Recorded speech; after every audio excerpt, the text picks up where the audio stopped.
င်္ဂလာပါရှင်ဂျူပီတာဖန်နစ်ချာမှာကြိုဆိုပါရရှင်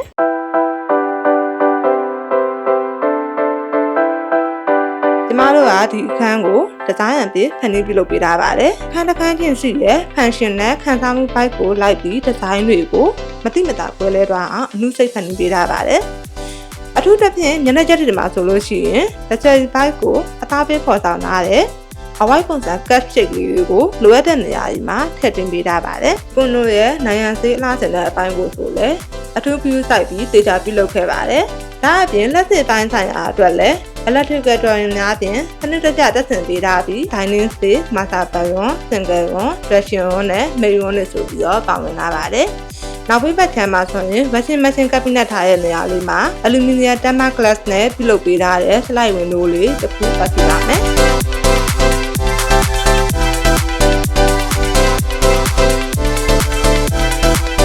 နိုင်တော့ပြီးတော့ entry အနေနဲ့ဝင်လာမယ်ဆိုရင်တော့ entry ရဲ့ဘက်ချမ်းမှာဆိုရင် shoe cabinet ရှိပါမယ်ရှင်။ဒါက shoe cabinet အနေနဲ့မဟုတ်ဘဲနဲ့ဒီ room partition divider အနေနဲ့လည်းအသုံးပြုလို့ရပါတယ်ရှင်။ဒီဖျားကျောင်းဆောင်ရဲ့အဓိက design concept ကတော့သခင်မရှိရဲ့ LED lighting ကြီးတွေကစီလင်မရှိရဲ့ LED lighting ကြီးနဲ့တက်ဆက်တဲ့ဖြစ်နေတဲ့ concept ပါရှင်။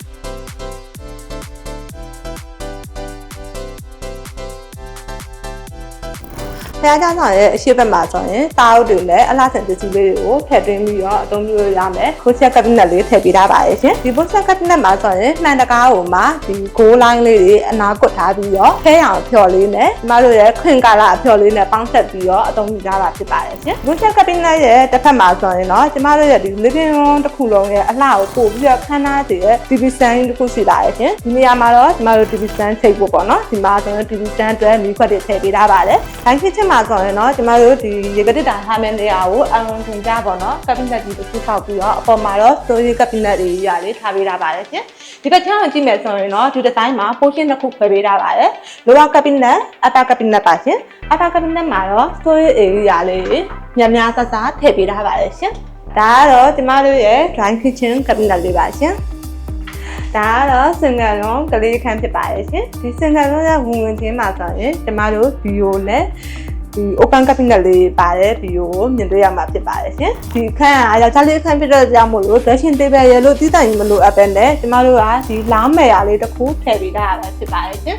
ဒီ idea လေးကတော့ဒီခန်းထဲမှာကျမအနေနဲ့သဘောကျဆုံး idea လေးတစ်ခုဖြစ်ပါလိမ့်မယ်ဒီကတင်ရဲ့ပုံစံကတော့ floating style ဖြစ်ပါတယ်ဒီကျန်းခင်းရရင်ရောအပေါ်လွတ်နေတဲ့ပုံစံမျိုးပေါ့နော်အဲ့မှာLED မီးကိုမှ one light လေးနှွေးထွေးစေတဲ့ color လေးဖြစ်တဲ့ one light လေး small light လေးထည့်ပေးထားရဖြစ်ပါတယ်ရှင်ဒီအခန်းရဲ့ area ရဲ့အပေါ်ဘက်စီလမှာဆိုရင်ကျမတို့ကမီးဆိုင်မျိုးတစ်ခုထည့်ပေးထားပါတယ်ဒီမီးဆိုင်မှာဆိုရင်လာတန်းပုံစံလေးနဲ့ကလေးအကြိုက်မီးဆိုင်ပုံစံမျိုးလေးတစ်ခု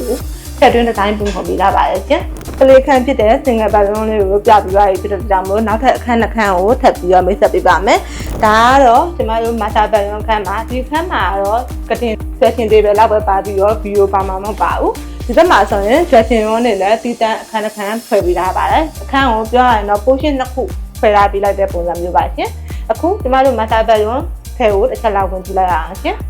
ကျမတို့ master bedroom လေးကိုစပြီးတော့ဝင်လာမယ်ဆိုရင်တော့ပထမဆုံးမြင်ရမှာတော့ဒီLED light တွေနဲ့ဒီဇိုင်းပုံဖော်ရတဲ့ studio design လေးကိုမြင်တွေ့ရမှာဖြစ်ပါတယ်။ studio design ရဲ့ဒီဘက်မှာဆိုရင်တော့ dressing area ရှိမှာပါ။ dressing area မှာဆိုရင်ကျမတို့ရဲ့လုံးဝအသက်ဖြစ်တဲ့ဒီ mirror ကိုပေါ့နော် LED mirror သုံးပေးထားပါတယ်။ဒီမှာဆိုရင်တော့ဒီမှန်ရဲ့တစ်ဖက်မှာဆိုရင် storage cabinet ပုံစံမျိုးထည့်ပေးထားပါတယ်။ဒီမှာဆိုရင် open space ကို cut shape ပုံစံလေးနဲ့ပေါ့နော်။ဒီမှာပစ္စည်းလေးတွေထားတာမျိုးဒီမှာဆိုရင် hair dryer သုံးပြီးမဲ့ခါကျရင်သုံးမျိုးရတဲ့ plug ပေါက်လေးနောက်ပြီးတော့ဒီတစ်ခုလုံးရဲ့ထိန်းချုပ်စေတဲ့ထိန်းချုပ်လို့ရတဲ့ control မျိုးဒီဒီမှာထားပေးတာဖြစ်ပါတယ်ရှင်ဒီဘက်မှာဆိုရင် master bedroom ရဲ့နောက်ထပ်တစ်ပိုင်းဖြစ်တဲ့ bedroom area ပေါ့နော် king size bed အကြီးတစ်ခုပေါ့နော်အဲ့ဒါကိုပြုလုပ်ပေးထားပါတယ် king size bed ရဲ့အနားတောင်ဆုံးလေးကိုလည်းဖြင်းနှိခိုင်းမှုရဲ့အနေနဲ့ပြီးတော့ကင်းဝင်းစေရာကတ်ကျိတ်လေးလုပ်ပေးထားပါတယ်ဒီအောက်ဘက်မှာဆိုရင်လည်းကြော်ရလေးနှစ်ခုပေါ့နော်ထည့်ပေးထားပါတယ်ရှင်ဒီအောက်ကဒီဇိုင်းဆိုရင်လည်း floating design ပေါ့နော်ဒီ TV1 မှာဆိုရင်ဒီ backing ကိုတော့ခဲအောင်ဖြောမှာပဲလက်မနစ်လေးတုံးပြီးတော့ဒီ goal line လေးတွေထည့်ပြီးတော့သုံးပေးထားပါတယ်။ကျွန်တော်တို့ဒီအောက်မှာဆိုရင်တော့ storage cabinet area လေးဖြစ်ပါတယ်ရှင်။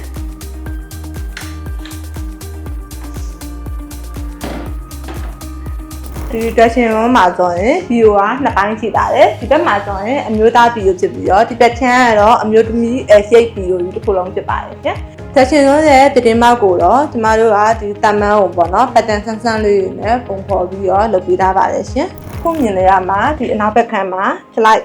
နိုးလေးပေါ့နော်လုပ်ပေးထားတာဖြစ်ပါတယ်ချက်ကိုဖြည့်လို့ရတဲ့ပုံစံမျိုးပါရှင်ဒီခက်ထားရဲ့ရကြကတော့ကျမတို့ဒီလေဝင်တက်လက်ကောင်းစီတင်တယ်ဒါပေမဲ့လည်းမိုးပတ်မာရေးဒါညာရေးဖြစ်မှာတဲ့အခါကျရင်ကာကွယ်လို့ရအောင်လို့ fit door နဲ့ slide door တွေထည့်ပေးထားဖြစ်ပါတယ်ရှင်ကျမတို့မေယွန်းမှာကြည့်မယ်ဆိုရင် upper cabinet မှာ storage area လေးထားပြီးတော့အောက်ဘက်မှာကရင်လေးတစ်လုံးထည့်ပေးထားပါတယ်ရှင်ကရင်အောက်မှာတော့ drawer လေးနှစ်ခုထည့်ပေးထားပါတယ်